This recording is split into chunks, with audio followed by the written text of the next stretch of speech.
뉴욕 증시 3대 지수 마감 상황 확인해 보겠습니다. 뉴욕 증시 3대 지수의 마감 상황입니다.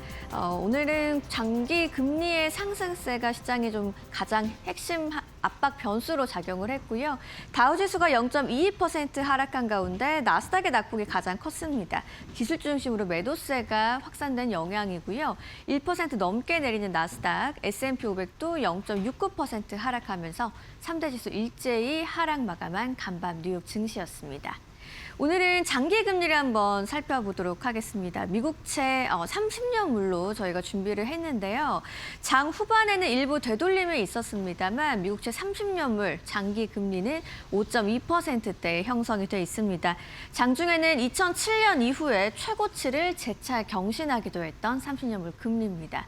그리고 오늘 반도체 쪽으로 매도세가 집중되면서 필라델피아 반도체 지수는 5% 가까이 하락하면서 마감한 간밤 시장이었습니다. 자, 시장을 이렇게 움직인 이슈들은 어떤 게 있는지 마켓 무버 이슈로 지금부터 만나보시죠. 이란발 유가와 장기 금리 부담까지 겹치면서 AI 반도체 쪽으로 매도세가 집중됐습니다. 나스닥의 낙폭은 확대됐고요. 필라델피아 반도체 지수도 급락했는데요. 어떤 이야기인지 자세하게 살펴보시죠. 오늘 시장의 핵심은 반도체 쇼크라고 할 수 있겠습니다. 3대 지수 전반이 급락했다기보다는 AI, 반도체 쪽으로 매도세가 집중이 됐는데요. 단순히 엔비디아 같은 한 종목만 조정을 받은 게 아니고요. 메모리, 장비, 팹리스까지 반도체 전반에 동반 급락이 일어났습니다. 그러면 어떤 이유가 이런 반도체 급락을 만들었을까요? 이어서 살펴보시죠. 직접적인 촉발점은 장기 금리의 급등이라고 할 수 있겠습니다. 미국채 30년물이 장중에 5.33%까지 2007년 이후 최고 수준으로 올랐고요. 10년물은 장중에 4.75%까지 올랐습니다. 2025년 1월 이후에 최고 수준이었습니다. 이렇게 단기물보다 최근 장기물의 상승폭이 더 큰 베어 스티프닝 현상이 일어나고 있는데요.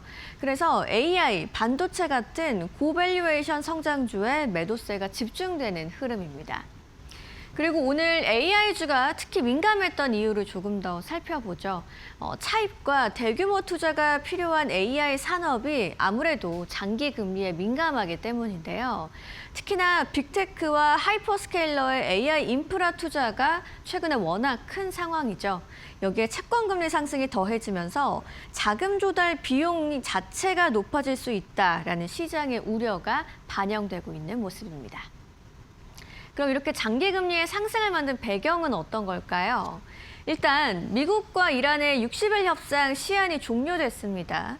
최종 평화 합의에 실패한 가운데 트럼프 대통령은 이란과 진행 중이거나 예정된 대화는 없다라는 입장을 밝혔습니다. 미국의 대이란 해상 봉쇄를 유지하면서 이란은 미국의 의무 이행 전까지 호르무즈 재개방을 거부하고 나섰죠. 이렇게 중동 공급 차질 우려가 지속되고 있는 상황입니다. 그래서 오늘 국제유가도 WTI가 84에서 85달러 선, 브렌트유는 장중에 92달러 선까지 올랐고요. 3거래일 연속 상승 흐름을 이어가고 있는 국제유가입니다. 고유가가 장기화되면서 인플레이션 재가속 우려도 커졌습니다. 네, 그래서 이어서 한번 살펴보도록 하시죠. 인플레이션 재가속 우려가 커지면서 연준의 긴축 장기화와 추가 인상에 대한 경계감도 커졌고요. 장기채 금리가 상승 압력을 받는 흐름으로 이어졌습니다. 자, 그런데 오늘 장 후반에는 이 금리가 다소 좀 진정되는 모습이었습니다. 10년물과 30년물 모두 장중 고점에서는 후퇴를 했는데요.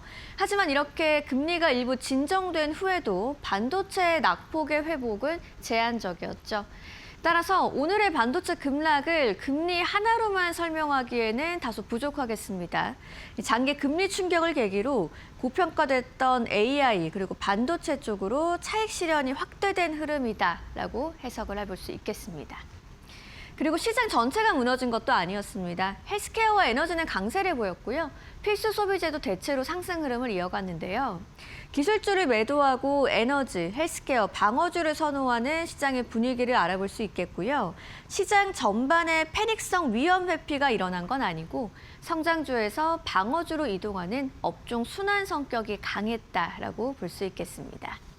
자, 앞으로의 체크 포인트까지 한번 마지막으로 확인해 보시죠. 10년물이 4.7%대에서 지속될지 여부, 30년물이 5.3%를 재돌파할지 여부 확인을 하셔야겠고요. 국제 유가도 높은 수준에서 유지될지 여부도 확인하셔야겠습니다.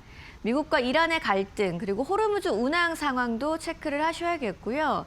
특히나 이번 주 있을 FOMC 의사록에서 인플레이션과 추가 긴축과 관련한 연준의 시각을 확인해 볼 필요가 있겠습니다. 그래서 금리가 안정되면서 필라델피아 반도체 지수가 반등하는지 여부가 중요할 텐데요. 금리가 내려가는데도 반도체가 계속 약하다면 단순한 금리 충격을 넘어서 AI, 반도체 자체 밸류에이션 조정 가능성을 더 강하게 봐야 되기 때문입니다.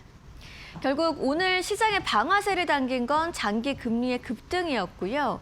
전면적인 위험 회피보다도 핵심은 AI와 반도체 집중 디레이팅이었다라고 정리해 볼 수 있겠습니다.